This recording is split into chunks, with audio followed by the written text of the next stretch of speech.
Llamamos así a la poesía narrativa dedicada a cantar las hazañas de héroes o dioses.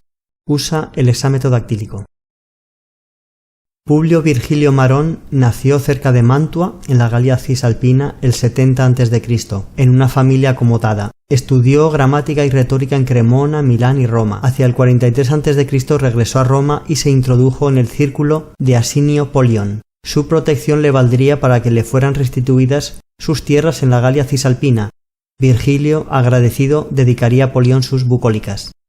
En Roma también conoció a Mecenas, que le sugirió la idea de componer las Geórgicas.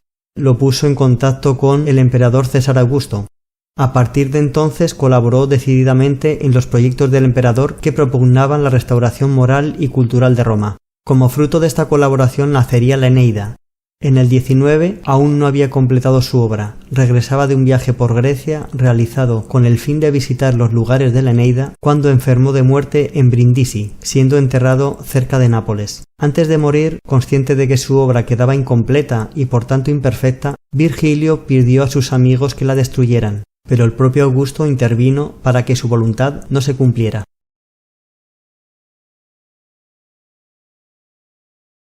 La Eneida como obra puramente épica. El género épico había llegado a Roma en el siglo III a.C., traído por un prisionero de guerra griego, Livio Andrónico, que hizo una versión latina de la Odisea de Homero, llamada Odusia. Un factor decisivo para que el género arraigara en Roma fue el deseo de los romanos de dar forma literaria al remoto pasado de su ciudad, que se había convertido en dueña del Mediterráneo.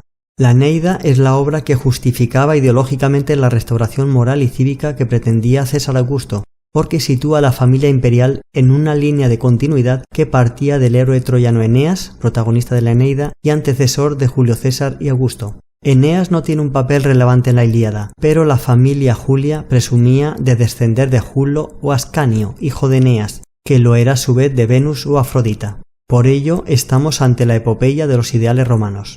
La Eneida tiene una estructura dual. De sus 12 libros, los 6 primeros forman una especie de odisea, pues narran las peripecias de Eneas, errante como Ulises, desde su huida de Troya hasta su llegada a Italia, mientras que los 6 restantes son una especie de Ilíada, ya que relatan las guerras de Eneas en suelo itálico, contra los rútulos, y por el amor de la princesa Lavinia, para conseguir establecer allí la raza troyana. Virgilio utiliza procedimientos de amplificación, muchos tomados de Homero, como epítetos épicos, comparaciones, discursos directos, digresiones, descripciones de armas, intervenciones de los dioses, etc. Otros elementos utilizados, sin ser totalmente originales, sí son utilizados por Virgilio de una manera genial.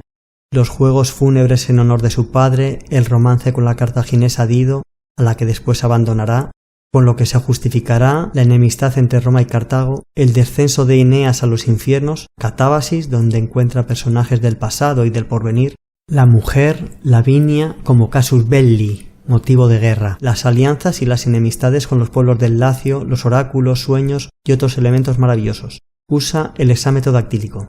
En el aspecto ideológico y religioso es donde el poeta imprime un cuño netamente romano. Los grandes dioses olímpicos sirven de ornato épico, mientras las humildes divinidades itálicas son las que inspiran un temor respetuoso. Como héroe, Eneas no tiene la grandeza épica de los héroes de Homero, aparece mucho más humanizado. Los héroes homéricos son dueños de sí mismos, capaces de enfrentarse a los mismos dioses. Eneas, en cambio, es un personaje valiente, pero dubitativo y algo flojo de carácter. El sentimiento de piedad filial se mezcla en Eneas con otros sentimientos menos nobles, como la indiferencia hacia Dido, enloquecida por su amor, y sobre todo Eneas está sometido a su implacable destino, que sus descendientes funden Roma. Quizá no esperemos que un maestro de la tecnología se remonte a la época clásica para encontrar su libro favorito, pero Mark Zuckerberg, fundador de Facebook, frecuentemente menciona su afición por la historia de la fundación de Roma y sobre todo la elección de Eneas de perseguir un destino hasta su consecución. En una entrevista citó un conocido verso de esta epopeya: Forsan et haec olim meminisse juvabit. Quizá un día también disfrutemos recordando esto.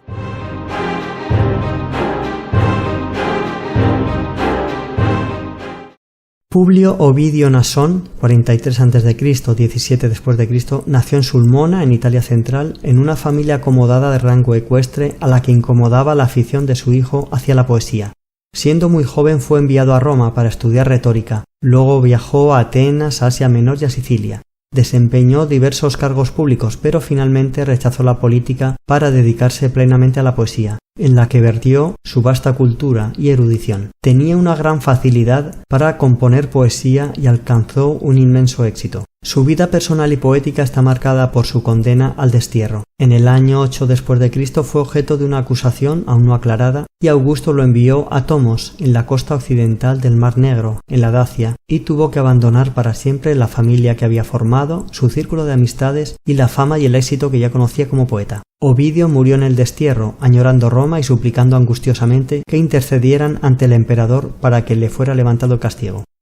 Las Metamorfosis, obra épica. Había comenzado la composición de esta última obra hacia el año 3 a.C. y acabó en el 9 después de Cristo, no mucho antes de su destierro.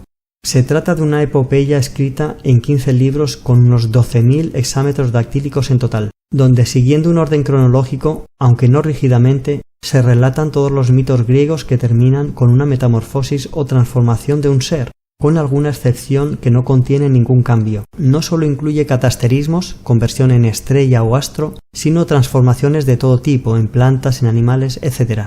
En total presenta unos 250 mitos. Estructuralmente consta de 3 partes. La primera se inicia con la creación del mundo a partir del caos, como ya había hecho Hesíodo en la Teogonía, y sus protagonistas son dioses. En la segunda los protagonistas son héroes. La tercera y última se dedica a los héroes de la guerra de Troya y culmina con la apoteosis, divinización de Julio César. Aunque Ovidio utiliza fuentes griegas y romanas, el plan de la obra es totalmente suyo. Su originalidad también consiste en crear un marco cronológico en el que se distinguen las edades de los dioses, de los héroes y de los grandes personajes históricos. El material literario que maneja Ovidio es inmenso, lo mismo que la erudición desplegada. La base filosófica de las transformaciones se la proporciona el pitagorismo, concretamente la metempsicosis, o transmigración de las almas. Consigue crear una narración apasionante alternando pasajes de diversos tonos, dramáticos, idílicos, trágicos, patéticos y hasta cómicos, y engarzando de manera sutil una leyenda tras otra, con una gran maestría en las transiciones. Muestra también mucho gusto por los pequeños detalles, pero significativos. Precisamente por este contenido mitológico, las metamorfosis tendrán una gran influencia desde el Renacimiento. Estilo. Dentro del estilo épico tenemos los personajes divinos o semidivinos, algunos de ellos podríamos decir no héroes bélicos, sino particularmente héroes y heroínas movidos por el amor, como Orfeo, los discursos directos, las comparaciones, pasajes épicos como la catábasis o descenso a los infiernos, etc.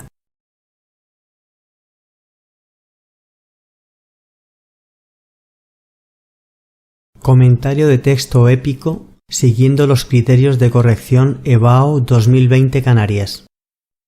Vamos a centrarnos en la pregunta número 4. Identifica 2 características del género o del autor presentes en el texto. No basta con indicar la característica, sino que hay que indicar dónde se encuentra en el texto. Vamos a tomar como ejemplo este pasaje de Orfeo en los infiernos.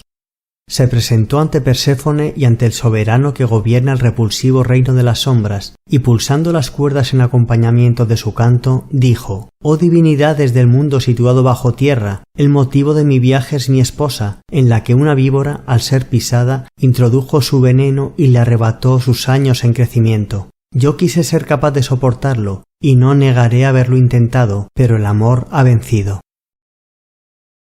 Se trata de un texto épico perteneciente a las Metamorfosis de Ovidio, en concreto de una escena épica de catábasis o descenso a los infiernos. En este caso es el mítico Orfeo, músico hijo del dios Apolo y Calíope, precisamente la musa de la poesía épica. Tenía la virtud de amansar a las fieras con su bellísimo canto, como consiguió con el can Cerbero. Aparecen también los dioses que gobiernan el inframundo, Proserpina y Plutón, nombrado por medio de un rodeo, el soberano. Lo que mueve a Orfeo es el heroísmo del amor a su esposa. El amor ha vencido. Tenemos aquí un tipo de héroe diferente de Eneas, no está movido por la guerra, sino por el sentimiento. Encontramos epítetos épicos, repulsivo reino o divinidades del mundo situado bajo tierra, El léxico es culto y la sintaxis tiende a la coordinación, apenas hay subordinación.